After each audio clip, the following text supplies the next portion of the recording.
Olá, pessoal. Professor Rogério Santos aqui, da Científica Concursos. Sou professor das disciplinas de Engenharia Mecânica. E hoje nós iremos resolver a última prova do concurso da Petrobras para o cargo da ênfase 6 de manutenção mecânica. Antes de partirmos para as questões objetivas e conhecimentos específicos, eu gostaria de pedir para vocês curtirem esse vídeo, se inscreverem no canal da Científica Concursos, para que vocês possam sempre receber materiais como esse. Então, vamos para as questões.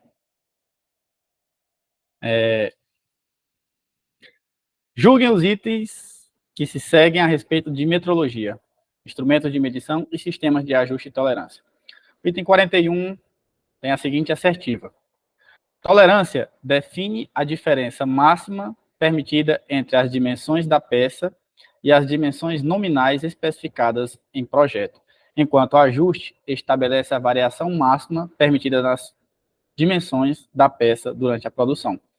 Então, aqui, pessoal, o avaliador inverteu os termos, né? As definições estão trocadas entre ajuste e tolerância. É uma questão bem conceitual, que, infelizmente, tem que se ter em mente o conceito, né? Esses são conceitos essenciais na metrologia, ajuste e tolerância, né? Os conceitos estão corretos, só que invertido o termo, né? Entre tolerância e ajuste. O item 42 diz: o micrômetro é um instrumento de medição utilizado para medir comprimentos com precisão de até 0,1 milímetro. Essa questão também está errada, pessoal, porque um micrômetro, né, é a milésima parte de 1 milímetro. Então, é como se eu dividisse 1 milímetro por 1000. E 1 milímetro dividido por 1000 não é 0,1, é 0,001 milímetro. Então, é aí que está o erro, certo? O próximo item diz respeito a essa figura. Aqui a gente tem a medida de um paquímetro. Então, ele quer saber o seguinte: na situação da figura a seguir, que apresenta um nônio, né, que é essa parte móvel do paquímetro, dividido em 10 partes. A leitura apresentada corresponde a 108 milímetros. Então, pessoal, para que a gente possa fazer a leitura de um paquímetro, como que se faz? Pega a leitura antes do zero no nônio, né? Esse aparelho aqui é o nônio, e aquela é a escala do paquímetro. Então, esse é o valor inteiro, né? Então, nós temos o quê? 100, 101, 102, 103. E depois, ver qual traço do nônio coincidiu com algum outro traço da medida do paquímetro. Foi o traço de número 1, 2, 3, 4, 5. Então, essa é a medida depois da vírgula. Então, não é 108. A gente tem 103,5. Certo? Então, gabarito aqui também está errado. No caso, a assertiva é errada. O item é errado. Questão 45. A acurácia se refere a quão próximo o valor medido está do valor real, enquanto a precisão refere-se à consistência do valor medido quando a mesma medida é repetida várias vezes. Mais uma questão que aborda a parte conceitual, e aqui, pessoal, o conceito de acurácia e precisão estão corretos. Gabarito, certo.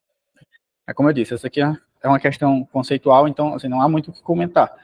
É basicamente bater o olho, infelizmente é uma parte decoreba, né, da disciplina, mas alguns termos chaves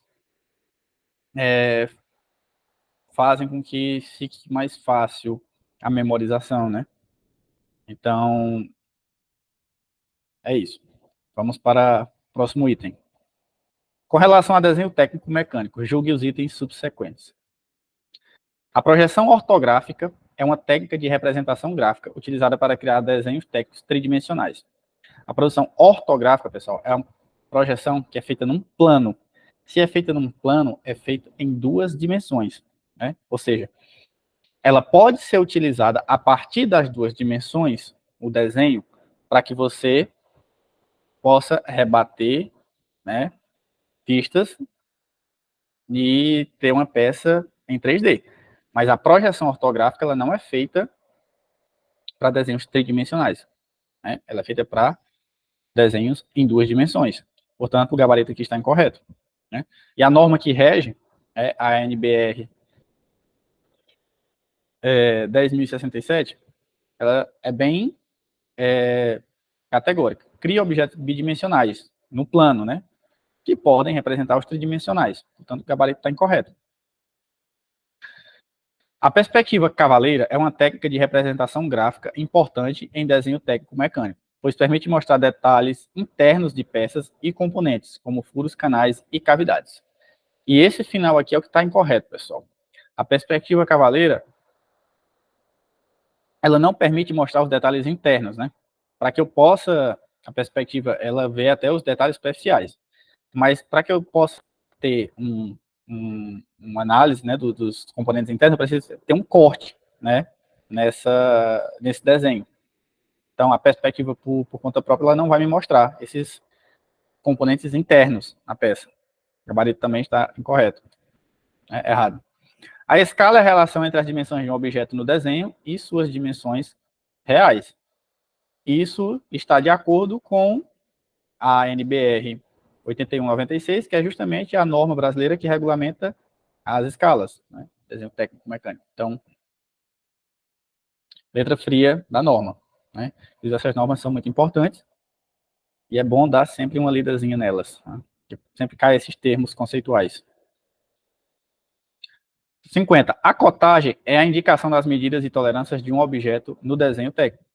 Também está correto, pessoal. Está de acordo com o que preconiza a norma sobre cotagem, a norma 10.126, né? Então, é a letra fria da norma, questões conceituais. A cota é, depois que você realiza o desenho, aquelas medidas, né? Que é colocada, faz uma seta, os dois traços, faz aquela cotagem e indica o valor da medida, né, dos componentes, das espessuras, das dimensões do desenho. Questão 51. A precisão na elaboração do desenho técnico é fundamental para evitar erros e retrabalho na fabricação do produto, enquanto a clareza na representação das informações facilita a comunicação entre os envolvidos no projeto. Exatamente, pessoal. Né? A clareza na representação, ela vai facilitar essa comunicação, né? E a precisão, né, em que se desenha, né, em que se dá as informações, o nível de detalhamento, ele vai fazer com que você evite erros no projeto, né? Você vai desenhar, fazer o projeto, o desenho, vai passar para o setor, que vai, de fato, produzir a peça.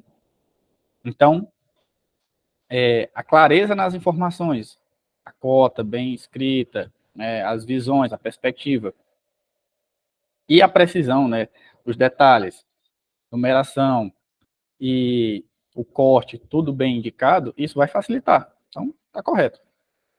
Aqui é uma análise de projeto. A simbologia utilizada no desenho mecânico é padronizada. Sim, a simbologia é padronizada. E deve seguir as normas estabelecidas pela respectiva associação de fabricantes. Aqui já está incorreto, pessoal. A simbologia ela tem uma norma, a NBR, para seguir, independente de qual seja o fabricante. Os fabricantes aqui precisam seguir a norma. Certo? Então, o erro da questão está aí. Né? Acerca de resistência dos materiais, julgue os itens a seguir. Comparando-se a resistência de dois materiais, resistência mecânica, né? É correto afirmar que aquele de maior densidade apresentará maior resistência? Então, pessoal, não necessariamente. Né? Ainda mais hoje com o avanço da ciência dos materiais, cada vez mais são produzidas ligas, superligas, né? Como as superligas de titânio e outros metais nobres, onde se busca justamente isso. Porque quanto maior a densidade, né, a massa específica do corpo, ele vai ser mais pesado.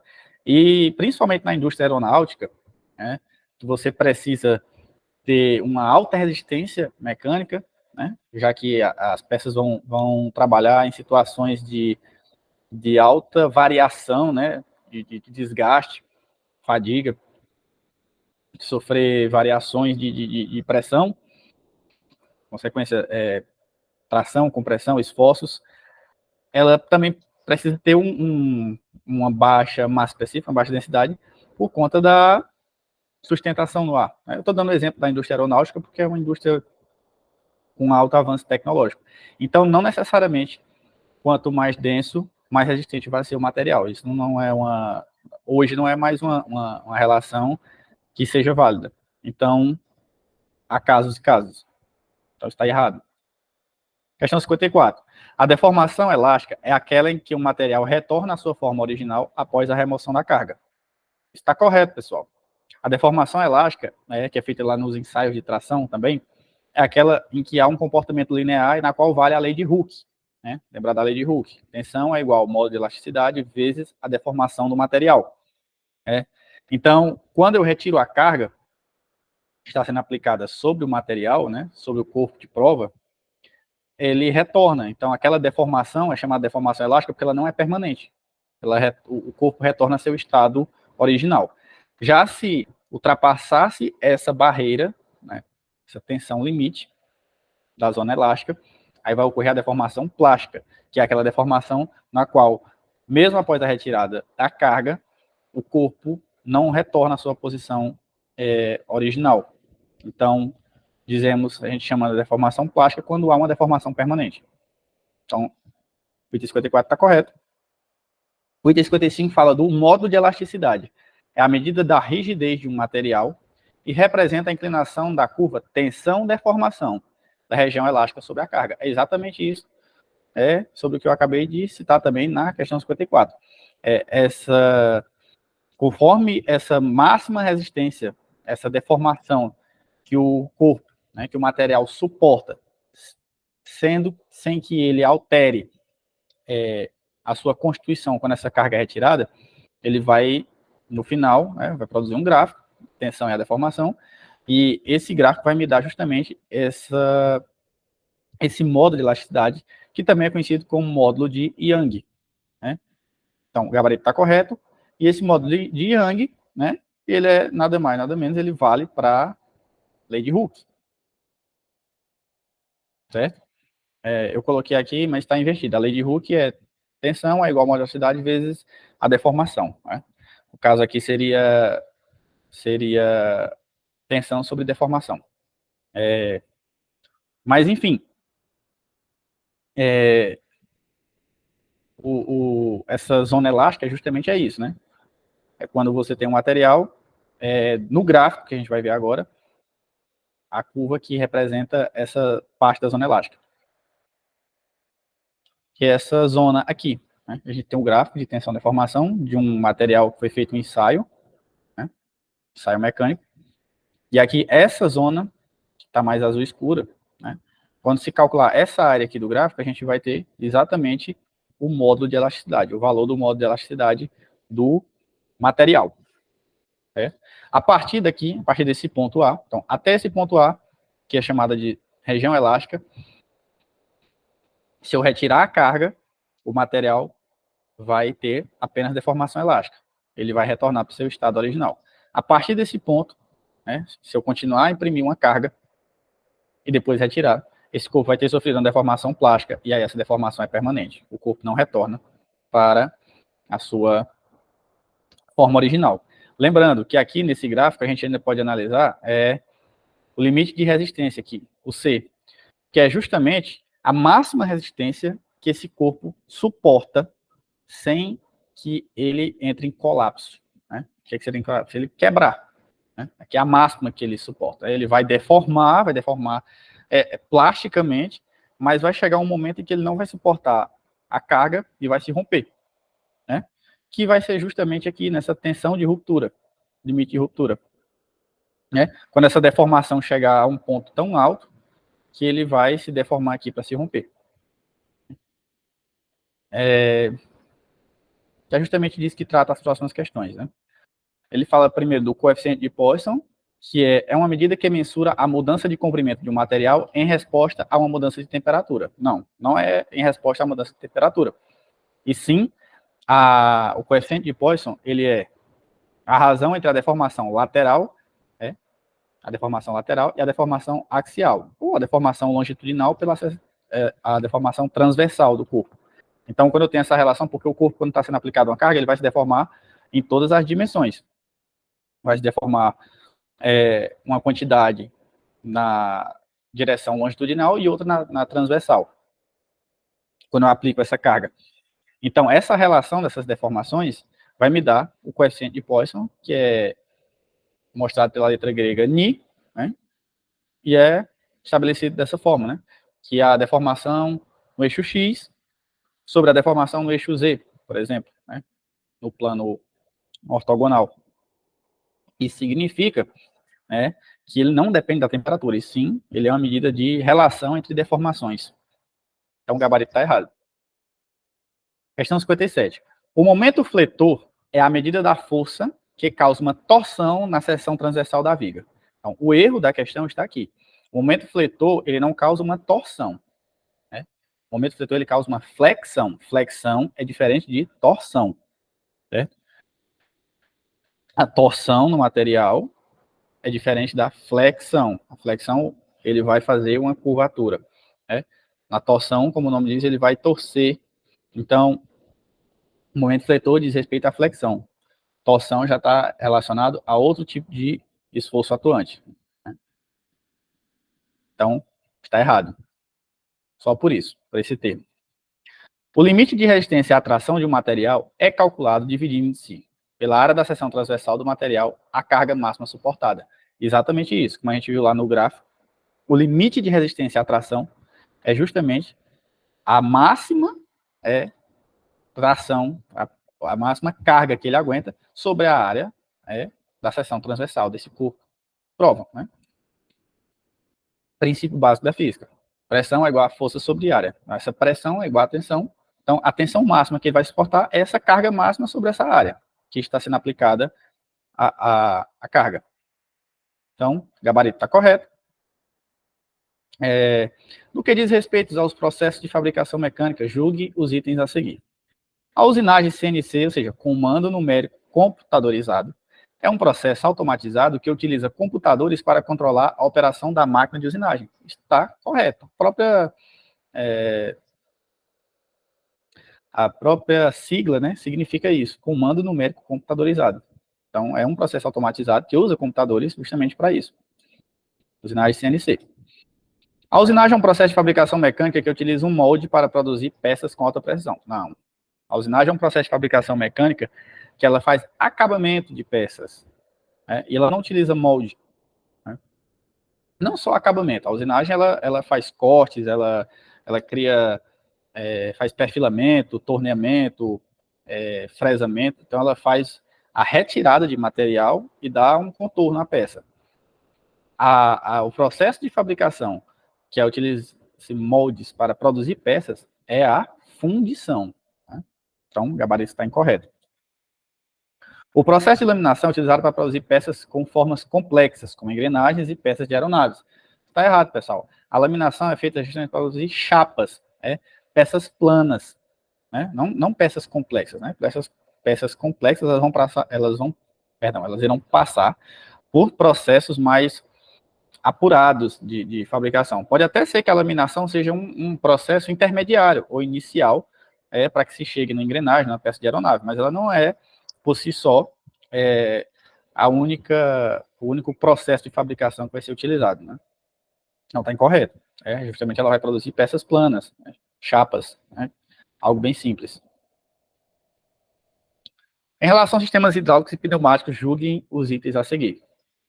A pressão hidráulica pode ser reduzida por meio de válvulas reguladoras de pressão. Ora, o próprio nome já está dizendo, válvula reguladora de pressão, né? Então, a pressão hidráulica, ela pode ser reduzida por meio de válvulas, né? Você abre mais a válvula, deixa passar o fluido com mais pressão.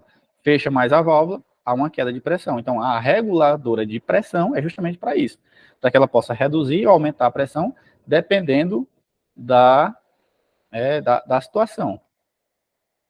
Gabarito correto.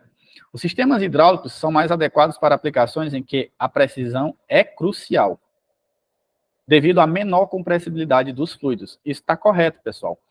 Veja, a compressibilidade é a propriedade da matéria que um fluido tende a se deformar quando a força é aplicada sobre ele. E nisso, na matéria, os gases possuem a maior compressibilidade, né? Então, o fluido ele tem menos compressibilidade.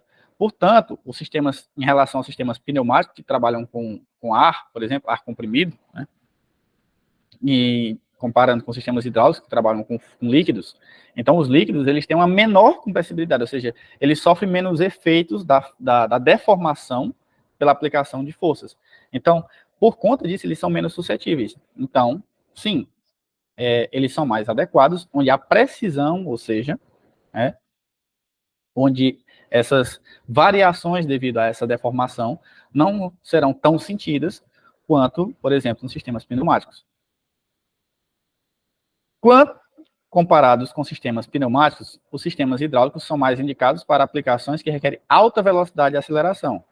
E eu até sublinhei aqui onde reside o erro do item.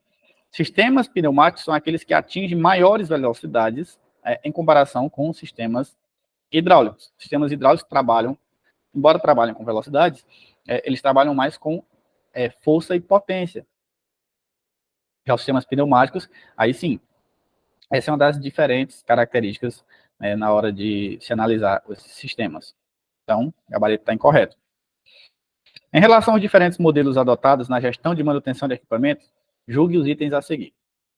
A manutenção preventiva é mais indicada que a corretiva no que diz respeito a equipamentos cuja disponibilidade deva ser maximizada, pois possibilita a redução de tempo de paradas não programadas dos equipamentos. É exatamente isso, pessoal. A manutenção preventiva, ela pode ser programada quando é conveniente. Já a corretiva, ela é imprevisível. Então, quando você tem uma disponibilidade, quando você consegue programar para fazer uma manutenção, então, ela é mais indicada, a preventiva. Exatamente isso. Porque ela maximiza essa disponibilidade dos equipamentos. Já a corretiva não. A corretiva ali está ocorrendo um processo, né, na indústria, a máquina simplesmente quebra, você tem que fazer uma intervenção. Então, o próprio nome já diz, né? A preventiva é uma prevenção antes que ocorra. A corretiva é depois que a falha tenha ocorrido. Então, está correto. O item 65. Item 66. A constatação da presença de partículas metálicas no óleo lubrificante pode indicar a necessidade de intervenção de manutenção para evitar falha de operação do equipamento.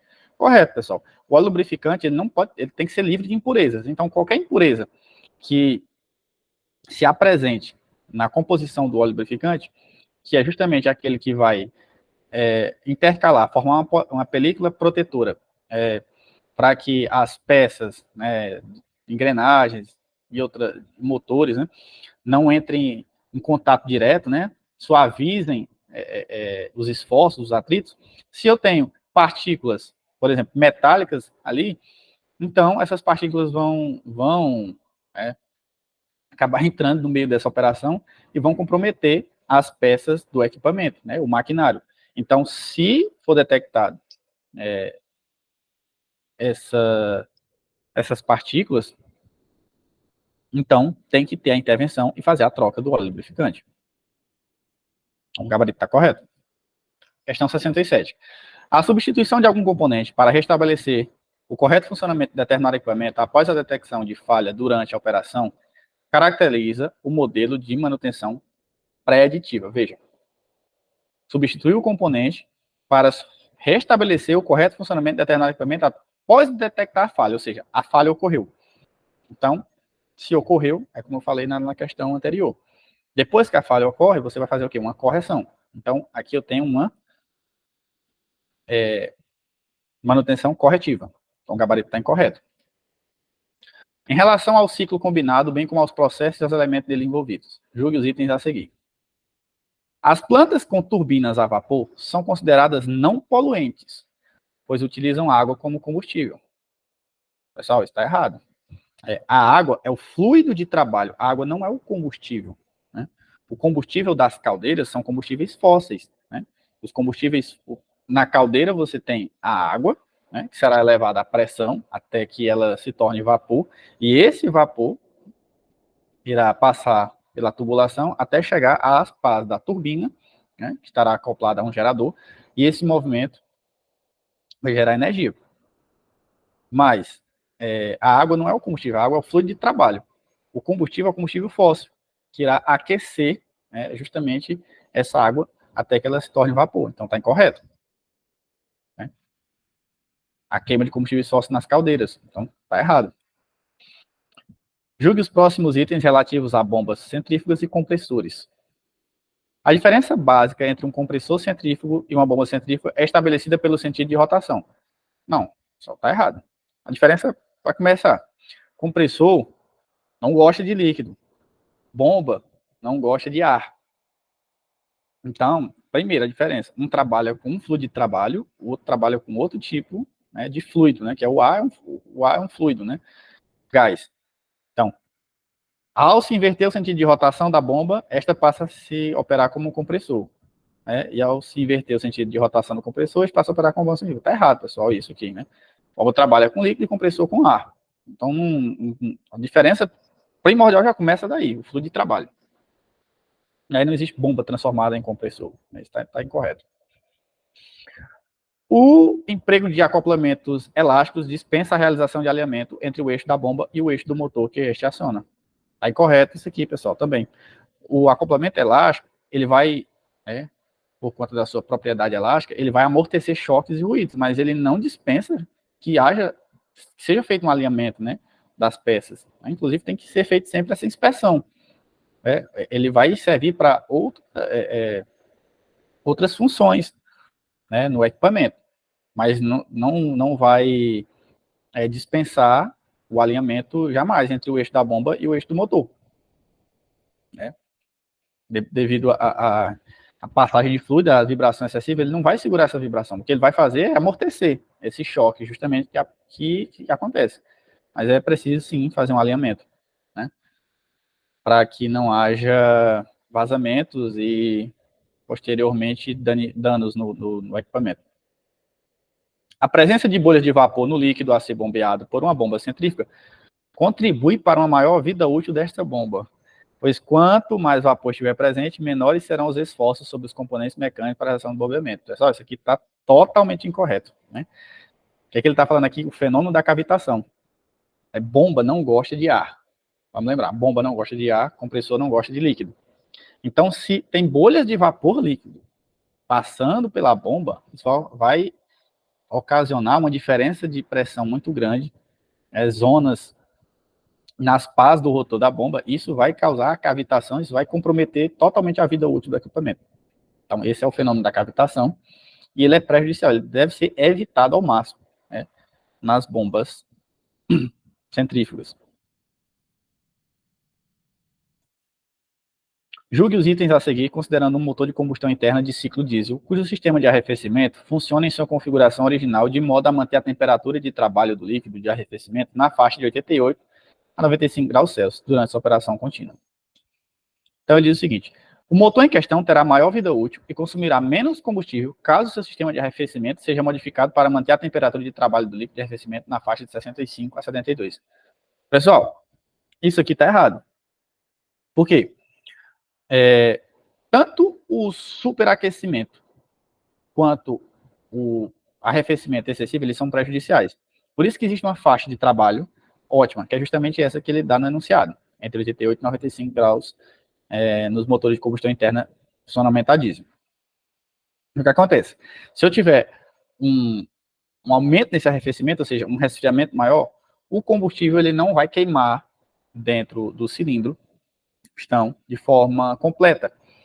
Então, o motor não vai funcionar, não vai ter todo o potencial do combustível e vai se exigir maior consumo de combustível. O sistema de injeção vai jogar mais combustível para que o motor tenha o rendimento. Então, ele não vai diminuir o consumo, ele vai aumentar. Pelo contrário, ele vai aumentar o consumo do combustível, né? Então, está incorreto.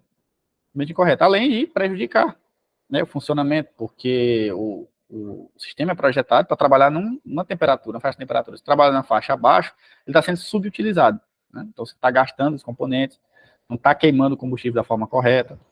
E aí vai a questão de os gases que serão formados, questão de toda a estequiometria da combustão. Então, tudo isso vai prejudicar o funcionamento e a vida útil dos equipamentos.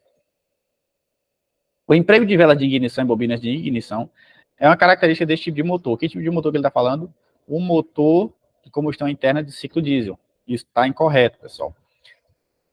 Vela de ignição ela é utilizada em motor a gasolina, né? Não motor a diesel. Tá errado. Julgue os próximos itens acerca de motores de combustão interna. Aqui falando de motores de combustão externa no geral, né? Combustão interna no geral. Admissão, compressão, expansão e escape compõem a sequência dos denominados tempos no ciclo dos motores de combustão interna de 4 tempos. Beleza? No ciclo dos motores de combustão interna de 2 tempos, a sequência é composta apenas 2 desses tempos. Então, ele está dizendo que no motor de 2 tempos só tem 2 desses. Aí está incorreto, pessoal. O que é o motor de 2 tempos? O que acontece? É que 2 desses processos acontecem de forma simultânea. Então, em vez de haver 4 movimentos de subida, né, ciclos, né, de subida e descida do pistão, vai haver só 2. Só que em um desses movimentos, né, em cada um desses movimentos, de 2 tempos, já vai haver 2 desses processos, né? Admissão, compressão, expansão e escape. Então, o erro está aí. No que se refere à lubrificação de motores de combustão interna, julgue os itens a seguir. Caso se verifique, em análise apropriada do óleo lubrificante de um motor de combustão interna, a presença de grande quantidade de partículas metálicas provenientes dos mancais de deslizamento, é recomendável que o óleo lubrificante seja substituído de um menor viscosidade. Pessoal, quanto menos viscoso, mais suscetível ao desgaste. Ou seja, o óleo vai estar mais fino, né? Falando no português mais informal, o óleo vai estar mais fino, né? Então, ele precisa ser mais viscoso e não menos viscoso, né? Ele não pode ser viscoso ao ponto de impedir a movimentação, né? O contato entre os equipamentos, entre o mancal e o eixo, mas ele não pode ser fino o suficiente, porque senão vai aumentar o desgaste, né? Então é isso. Ele tem que ter alta viscosidade, não menos viscosidade. Então tá errado. O óleo lubrificante de um motor de combustão interna absorve resíduos provenientes da combustão, bem como substâncias nocivas resultantes da combinação de produtos da combustão, o que implica, ao longo do tempo de uso, a degradação de suas propriedades, devendo, por isso, ser substituído periodicamente. É exatamente isso que a gente faz, pessoal. Revisão no carro, revisão na moto. Chegou numa determinada quilometragem, né? A partir de 1.000 quilômetros, tem que fazer a troca do óleo da moto. A cada 10.000 quilômetros, troca do óleo do carro. Justamente isso, porque devido aos esforços, às variações de temperaturas, não tem como. O óleo vai perdendo a sua característica, a sua propriedade, então ele vai afinando, né? Então, conforme ele vai ficando menos viscoso, vai perdendo a sua característica de viscosidade, sua fluidez, ele não vai conseguir manter a função para a qual ele foi criado, né? Para a qual ele foi elaborado. Então, está correto, tem que fazer a troca periódica. Um óleo lubrificante multiviscoso, classificado quanto à viscosidade SAI, né, como 75W90, caracteriza-se pelo aumento de viscosidade quando aquecido dentro da faixa de 0 a 100 graus. Então, pessoal, o que acontece? Multiviscoso significa que ele trabalha com 2 viscosidades. Quando está na temperatura ambiente, antes do carro ligar, e isso facilita o processo de iniciação do motor. E outra faixa, que é quando ele está na temperatura elevada. Só que o que acontece? Lá pela tabela SAI, primeiro, esse W. W significa winter, que é inverno em inglês. Então, quando um óleo tem esse W, já é justamente quando ele é usado em regiões de clima mais frio. E pela tabela da SAI, o óleo 75W, a temperatura que ele é utilizado, ele começa em baixas temperaturas, para baixíssimas temperaturas. Isso aqui é uma coisa que tinha que ter em mente, né? Na tabela SAI. Quanto maior esse valor, né, que você tem lá, o 75, 80, 85, tem lá as faixas na tabela, ela é usada a temperatura de menos 40 graus Celsius. Então, ele está colocando aqui a faixa de 0 a 100. Essa aqui está incorreta.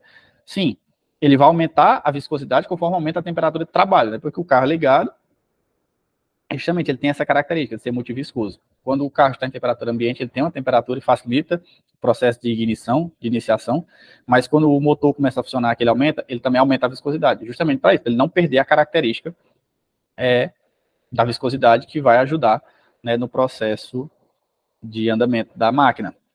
Contudo, a faixa de funcionamento dele, né, esse 75, não é de 0 a 100 graus. Né? Ele até chega a temperaturas mais altas, mais elevadas do que 100 graus, mas o 75, não é, o range dele não vai de 0 a 100, é de menos 40 a 160, se eu não me engano, algo assim.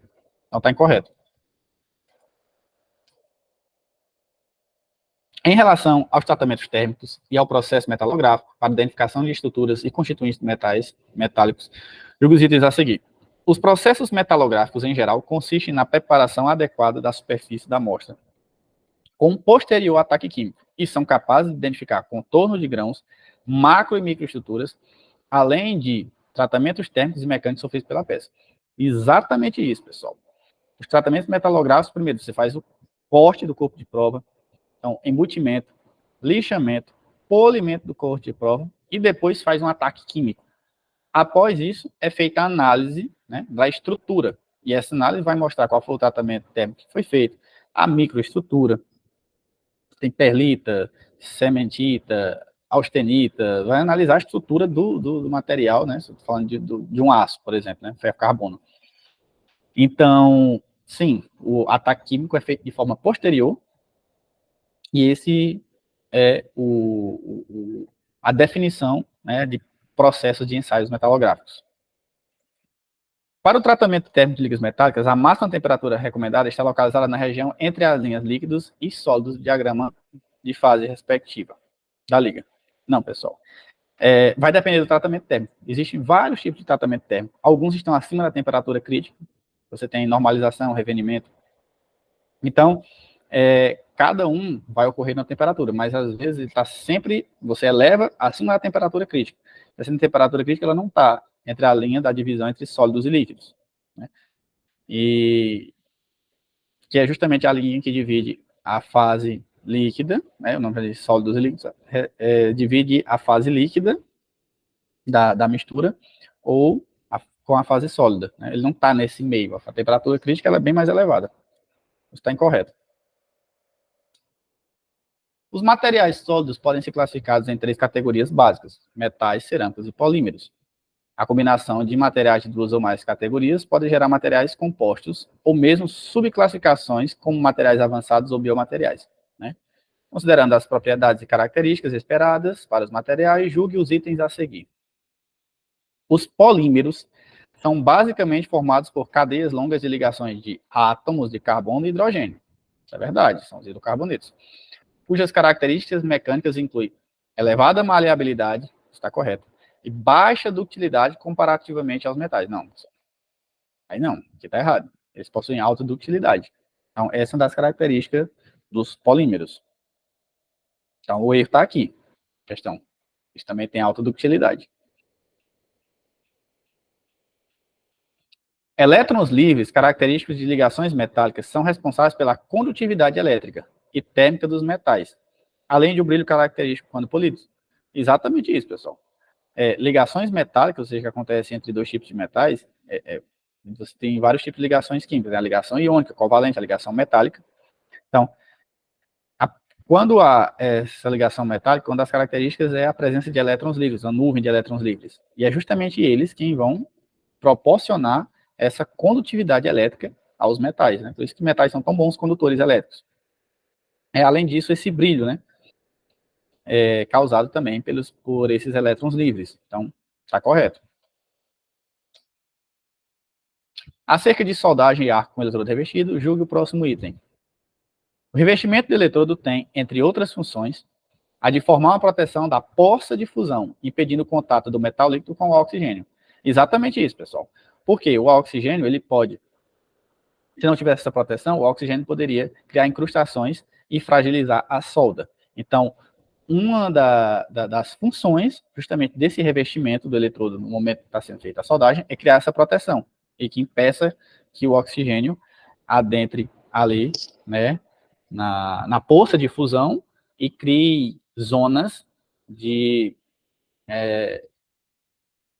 tensão ali, de deformação, fragilizando a solda. Essa é uma das funções do revestimento do eletrodo. Com relação a ensaios mecânicos, destrutivos e não destrutivos em materiais, julgue os itens subsequentes. O ensaio de tração uniaxial, ou seja, em um único ponto, né, no eixo axial, é muito utilizado para a obtenção de diversas propriedades mecânicas em aços, possibilitando determinação do limite de resistência à fluência do material. Está errado isso aqui, pessoal. Por quê? Fluência, né? Fluência é um processo que ocorre quando os materiais eles estão sujeitos a uma carga fixa, certo? Com o passar do tempo. E o ensaio de tração, como a gente já viu lá no gráfico, a carga ela é aplicada, você vai aumentando o valor da carga com o tempo. Então, a carga em função do tempo, o aumento dessa carga em função do tempo não é a fluência, certo? Não é o limite de resistência à fluência, né? O limite de resistência à tração, que a gente já viu lá no gráfico. Então, o erro da questão está aqui. Fluência ocorre quando eu tenho uma tensão constante, né? E no ensaio de tração uniaxial, há um aumento gradativo da tração. Está incorreto. Ensaios de fadiga são recomendados para materiais submetidos a esforços com tensões mecânicas cíclicas, o que pode ocasionar a falha do material, mesmo em tensões abaixo da tensão de escoamento. Exatamente, pessoal. Agora, aqui é outro processo. A fadiga é quando a quantidade, quando o material falha por fadiga, é quando ele já foi exposto a um carregamento cíclico, ou seja, várias tensões flutuantes, atuantes, aumenta, diminui, aumenta, diminui, aumenta, diminui, até que chega um determinado momento que o material ele falha, né? Ele se rompe. Porque isso foi devido à fadiga, ao uso. E nem precisa que ele chegue na tensão máxima para falhar. Ele vai chegar em determinado momento que uma tensão abaixo vai fazer ele falhar justamente por esse excesso, né, de tensões cíclicas. É justamente isso o nome cíclico, né, porque a tensão ela é flutuante. Então, ele vai falhar por esse fenômeno chamado fadiga. Está correto. Ensaios com líquidos penetrantes são aplicados aos materiais para a determinação de trincas e ou descontinuidades internas ao material. E aí o erro está aqui, pessoal. Sim. Esses ensaios, eles são sim para determinar descontinuidades, mas superficiais, né? Quando eu quero ver de forma mais interna o material, eu utilizo ultrassom, ondas, né? Ondas sonoras e raio-x, né? Ondas eletromagnéticas. Então, não vou utilizar líquidos penetrantes, porque ele não vai me permitir ver a estrutura até o final, né? Ele não vai atravessar todo o corpo. Já as ondas, sim, elas vão conseguir penetrar, ter a penetração bem mais profunda na estrutura, né, do material. Então, o erro está ali, é descontinuidades superficiais, não internas. Aqui a gente tem a figura de um parafuso. Vamos jogar os itens a seguir. O avanço do parafuso, ou seja, o comprimento da rosca do parafuso, é representado por E. Não, pessoal. Aqui não é o avanço, o comprimento da rosca não é o avanço do parafuso. O avanço do parafuso é uma equação, né? Ele não é um item do parafuso, né? Ele é um cálculo que é feito a partir dos itens, né, da rosca do parafuso. Que é quem? Quem é o avanço, né? É o passo vezes o número de entradas vezes o número de voltas, né? Então, o passo do parafuso é um cálculo que é feito, né? Não é é uma parte do parafuso. 91. A, B, C e D correspondem, respectivamente, ao passo, né? Ou seja, está ali, é justamente essa parte aqui. B, diâmetro externo, exatamente aqui. O diâmetro interno, pessoal, é quando eu tirar essas cristazinhas aqui. Então, ele fala, a raiz é C, que é justamente essa parte aqui funda, e D a crista. Então, quando eu tirar esse triângulozinho aqui, que forma a raiz e a crista, eu tenho o diâmetro interno. O diâmetro externo é dado por B. Então, o gabarito está correto.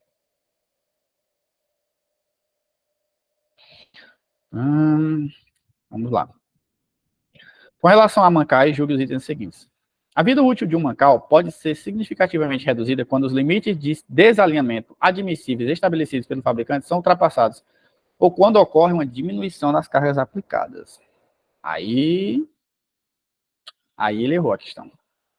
Quando eu aumento a carga aplicada, né? Então, se eu ultrapassar o limite da carga para a qual ele foi dimensionado, a vida útil do mancal, obviamente, ela vai ser reduzida. O equipamento vai falhar. Mas se eu usar uma carga abaixo da carga permitida, não vai ter problema nenhum no mancal, né? A não ser que chegue um ponto que ele vai falhar por fadiga, mas ele não vai reduzir a vida útil do equipamento por eu trabalhar com a carga abaixo do que é a carga permitida. Então, está errado, né? Não é diminuição, mas se houver um aumento na carga. Respeito de fadiga de engrenagens. Julguem os itens que seguem. O desgaste em dentes de uma engrenagem é um processo que envolve a remoção progressiva de material da superfície do dente, podendo ocorrer tanto por desgaste adesivo, correto, resultante da fricção entre a superfície do dente e outro material, quanto por desgaste abrasivo, que ocorre quando a superfície do dente se funde ou adere a outro material devido a alta pressão ou temperatura. Aqui, pessoal, ele inverteu, né? Sim, o desgaste pode ocorrer por esses dois tipos, de forma adesiva ou de forma abrasiva, só que ele inverteu aqui o conceito, né? O desgaste adesivo é justamente quando a superfície se adere ao material, né, ao material de contato, por essa pressão e essa temperatura, essa fusão, né? Então, esse é o desgaste adesivo. Já o desgaste abrasivo é o que é devido à fricção. Então, ele inverteu aqui os termos. A equação está errada só nisso. Ou a questão está errada nisso, né? A fadiga superficial dos dentes de uma engrenagem ocorre devido ao carregamento cíclico repetitivo na superfície dos dentes, né? Ó, a fadiga superficial, carregamento repetitivo na superfície dos dentes. Conformação de coalescência de pits que nascem de dentro para fora da superfície dos dentes. Está correto, pessoal, né? É exatamente isso. Carregamento cíclico repetitivo na superfície, fadiga superficial. A respeito de eletrotécnica, julgue os itens a seguir. Quando ligado na posição inverno, um chuveiro drena menos corrente elétrica para o resistor. Por isso, a potência elétrica é menor em relação à posição verão, e a água sai mais quente. Aqui, pessoal, ele inverteu os termos, né? Quando o chuveiro está ligado na posição inverno, né? O que é que ele vai fazer? Ele vai ter que ter uma passagem maior, porque ele tem que aquecer a água, né? Tem que ter o efeito, né, Joule, tem que ter o aquecimento. Para que haja um aquecimento, né, já que a resistência do chuveiro é única, o que é que você vai fazer? Você vai ter que passar mais corrente. Vai passar mais corrente, né? Então, você passa mais corrente, você aumenta a potência. Potência é corrente vezes a tensão. A tensão vem da rede elétrica. Então, tem que ter um aumento da corrente. E se eu tenho um aumento da corrente, eu tenho um aumento da potência que é dissipada. Por isso que vai esquentar a água. Então, tá errado aqui o gabarito, né? Na posição inverno, ele vai drenar mais corrente elétrica e a potência elétrica ela é maior em relação à posição verão. A tensão nos terminais de uma carga será nula se ela for conectada em paralelo a um curto-circuito. Um circuito, pessoal, em paralelo, a característica dele é que em qualquer um dos terminais a DDP é a mesma. DDP, diferença de potencial e tensão, são termos sinônimos. Então, um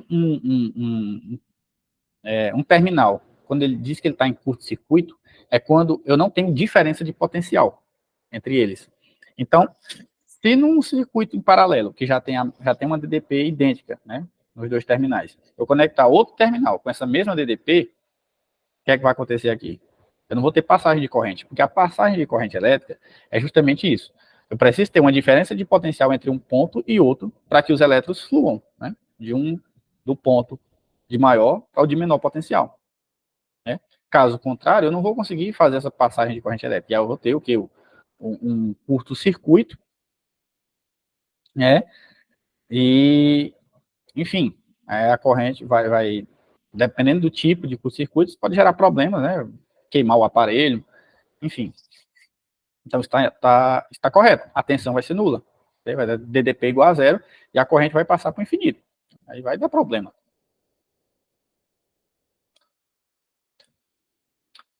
Julgue os itens a respeito de higiene e segurança do trabalho. Os riscos biológicos, em geral, derivam da utilização de micro-organismos vivos como parte do processo produtivo. Está correto, pessoal. Risco biológico, né, deriva da micro-organismo vivo, risco biológico. Então, na higiene e segurança do trabalho, o risco biológico ele está nessa classificação, né? Micro-organismos vivos estão lá dentro do processo produtivo e faz parte do risco biológico. De acordo com o conceito de confiabilidade de sistemas, os acidentes de trabalho são causados exclusivamente por imprudência, negligência ou imperícia do trabalhador. E aí, pessoal? O nome exclusivamente já entrega a questão. É incorreto, né? Tem como ser exclusivo, porque há fatores que são externos, né?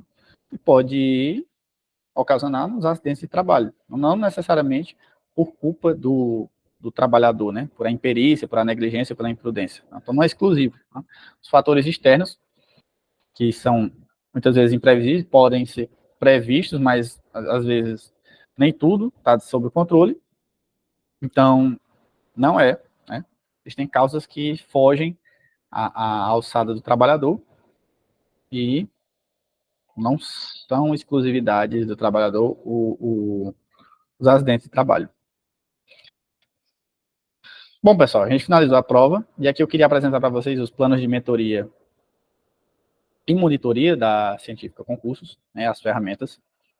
Para você que ainda não é aluno, não faz parte dos nossos planos de mentoria e monitoria, aqui a gente oferta um planejamento individualizado de acordo com a necessidade do aluno, né, com metas, um roteiro de estudo, tópico de conhecimento geral específico, de acordo com o concurso que você irá prestar. Grupo fechado de Telegram para que você possa interagir e tirar dúvidas. Suporte diário com o pessoal do administrativo. Encontros virtuais temáticos, síncronos, a gente marca aula de revisão, aula de resolução de exercícios, né? Conteúdo esquematizado com referências bibliográficas de alta qualidade, confiáveis, né? Feedbacks para que você possa acompanhar, que a gente acompanha e você também possa acompanhar o seu desenvolvimento, a sua evolução nos estudos, né? Saber onde é que você está melhorando, onde é que precisa melhorar, né? Então, essas são nossas ferramentas, nossos planos de mentoria e monitoria. Se você ainda não é aluno da Científica Concursos e deseja prestar algum concurso, contacte-nos, torne-se aluno e usufrua dessas ferramentas, né? E de mais conteúdos como estes que nós disponibilizamos na plataforma, né? Muito mais do que isso. Então, era isso. Como eu já disse, sou o professor Rogério Santos, engenheiro mecânico, perito, professor de física e de engenharia mecânica da Científica Concursos. E é isso. Até qualquer hora.